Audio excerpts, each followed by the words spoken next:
بسم اللہ الرحمن الرحیم۔ حدیث میں ہے کہ جب رمضان کا آخری عشرہ آتا، رسول اللہ صلی اللہ علیہ وسلم شد مئزرہ وایقظ اہلہ،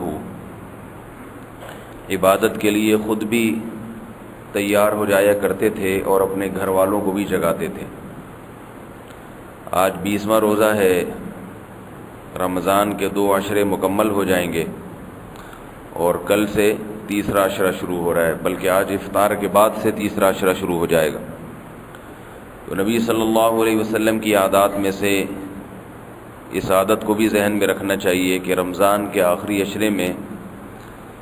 خود بھی عبادت کرتے، وہ تو پورے سال ہی کرتے تھے، لیکن ایک امتیازی بات کہ اپنے اہل خانہ کو بھی جگایا کرتے تھے۔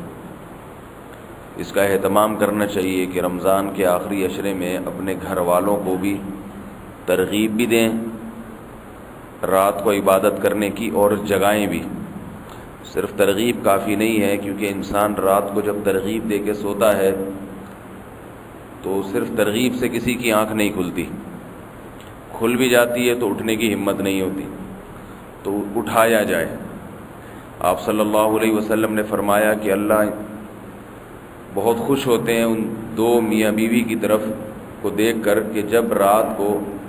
ایک تہجد کے لیے اٹھتا ہے تو دوسرے شوہر اٹھتا ہے تو بیوی کو اٹھاتا ہے، وہ نہ اٹھے تو اس کے منہ پہ پانی کی چھینٹ مارتا ہے، اور اگر بیوی نیک ہے وہ اٹھتی ہے، شوہر نہیں اٹھتا تو زوجہ اپنے شوہر کو اٹھاتی ہے، وہ نہیں اٹھتا تو اس پہ پانی کی چھینٹ مارتی ہے۔ لیکن یہ چھینٹوں والا حساب اس وقت کریں جب میاں بیوی کے تعلقات بہت اچھے ہوں، ورنہ آپ نے اگر چھینٹ ماری تو کوئی ذمہ داری نہیں ہے، سامنے میں سے وہ کچھ بھی مار سکتی ہے، کوئی بھی چیز ہاتھ میں آ گئی اٹھا کے آپ کو مار دے گی،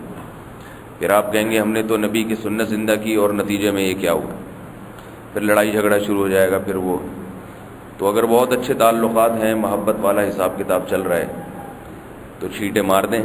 ٹھیک ہے، اور اگر اتنا اچھا نہیں چل رہا تو بس زبانی ترغیب پہ ایک دفعہ اٹھا دیں، اور اتنا بھی نہیں ہے تو رات کو ترغیب دے دیں کہ بھئی ہمت ہو تو ذرا تھوڑی سی تہجد کا اہتمام کر لینا، سونا کم، نماز میں زیادہ دل لگانا۔ مرد حضرات کو چاہیے کہ گھر والوں پر کام کا بوجھ رمضان میں ہلکا رکھیں، ان سے کہیں یہ کھانے پینے کا مہینہ نہیں ہے، عبادت کا مہینہ ہے۔ خواتین کام میں جٹی رہتی ہیں، صبح سے سحری بنانا شروع کریں گی، اس میں ساری چیزیں ہونی چاہیے، کوئی چیز کم رہ گئی تو آدمی کو غصہ آ جاتا ہے۔ افطاری میں پھر کوئی چیز کم نہیں ہونی چاہیے،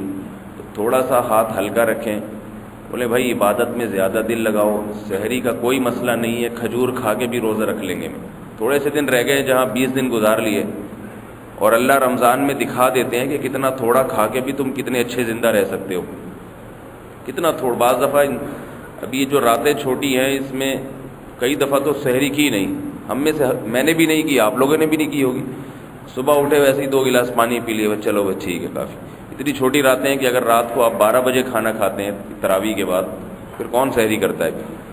بعض لوگوں کو اللہ نے خصوصی کمال دیا ہے کہ وہ رات کو 2 پراٹھے کھا کے سوتے ہیں 12 بجے، پھر صبح اٹھ کے 4 پراٹھے کھاتے ہیں، لیکن ایسے کم ہی ہوتے ہیں۔ تو ایک تو یعنی تھوڑے 2-4 کھجوریں کھا کے بھی گزار۔ آج بھی سحری میں نے میرا خیال ہے 2 یا 3 کھجوریں کھائی ہوں گی، آپ میں سے بھی بہت سے ایسے ہوں گے جنہوں نے 2 یا 3 کھجوریں کھائی ہوں گی، تو گزارا ہو جاتا ہے انسان کا۔ اللہ بتا دیتے ہیں کہ یہ جو تم پورے سال کھاتے رہتے ہو نا، اتنا تمہارے لیے ضروری نہیں ہے۔ 2 کھجوریں بھی سارا دن کے لیے انسان کو چلا دیتی ہیں۔ تو گھر والوں پر کام کا بوجھ ہلکا رکھیں، بیوی بچوں پہ، ان سے کہیں بھئی عبادت میں زیادہ دل لگاؤ، تھوڑا ہم بھی گزارا کر لیں گے، کوئی بات نہیں، اگر دسترخوان پہ کم چیزیں نظر آ گئیں کوئی ایسا مسئلہ نہیں۔ قربانی جب انسان دیتا ہے تو پھر سامنے والے کو احساس ہوتا ہے کہ واقعی یہ دل سے ترغیب دے رہا ہے، اگر یہ دل سے ترغیب نہ دیتا تو یہ قربانی نہ دیتا۔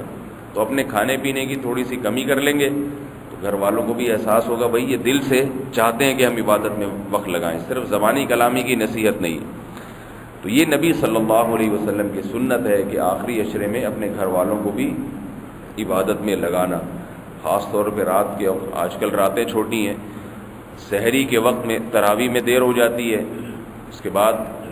کھانا کھانے والے لوگ کھانا کھاتے ہیں، پھر سونے کا تھوڑا ہی ٹائم بچتا ہے، بہت تھوڑا ہی سا ٹائم ملتا ہے عبادت کے لیے اگر کوئی کرنا چاہے، اس میں کچھ نہ ہو سکے کم سے کم تہجد کی 8 رکعتیں ہوتی ہیں، وہ نہ ہو سکیں 4 پڑھ لیں، وہ بھی نہیں ہو سکتی تو کم از کم 2 رکعتیں پڑھ لیں۔ 2 رکعت بھی اگر کسی نے تہجد کی پڑھ لی تو تہجد پڑھنے والوں میں اس کا شمار بہرحال ہو جائے گا۔ تو پورا ضائع نہ کریں راتوں کو کہ ساری رات سوتے میں گزر جائے، یہ پھر بڑی محرومی کی بات ہے، کیونکہ یہ جو رمضان کا آخری عشرہ ہے، رمضان کی راتوں جیسی کوئی رات نہیں ہے، کوئی رات نہیں ہے، کسی رات کی اتنی فضیلت نہیں جتنی رمضان کی راتوں کی ہے۔ پھر رمضان کے آخری عشرے کی راتوں جیسی راتیں پورے رمضان میں بھی نہیں ہیں، تو یہ پورے سال جو ہے پھر یہ وقت نہیں آئے گا۔ کسی شاعر نے کہا ہے نا، تمتع من شمیم عرار نجد فما بعد العشیۃ من عراری، کہ عرار ایک بوٹی ہے، اس کی خوشبو سے رات کو فائدہ اٹھا لو، کیونکہ صبح ہوتے ہی اس کی خوشبو ختم ہو جاتی ہے۔ رات کی رانی ہمارے ہاں جیسے ہوتی ہے۔ تو اب یہ تھوڑے سے دن رہ گئے ہیں، ماشاءاللہ آپ لوگوں نے ہمت کی، اتنے لوگ فجر کی نماز پڑھنے آئے، یہ اللہ تعالیٰ نے توفیق دی، ہمت دی، تو انہی لوگوں سے ہم بات کر سکتے ہیں جو گھروں میں پڑے سو رہے ہیں، روزہ ہی نہیں رکھا انہوں نے، یا رکھا مگر سحری کھا کے سو گئے۔ وہ تو نہ کوئی ترغیب ان پہ اثر کرے گی اور نہ وہ کسی کی ترغیب سنیں گے، وہ فرض پڑھنے کے لیے تیار نہیں، تو ان سے نوافل کی، تہجد کی بات کیا کی جائے۔ اللہ نے ہمیں توفیق دی نماز کے لیے آنے کی، تو اللہ سے اور توفیق مانگنی چاہیے کہ اللہ جب اتنی توفیق ہے تھوڑی سی مزید ہمت کی توفیق عطا فرما دے۔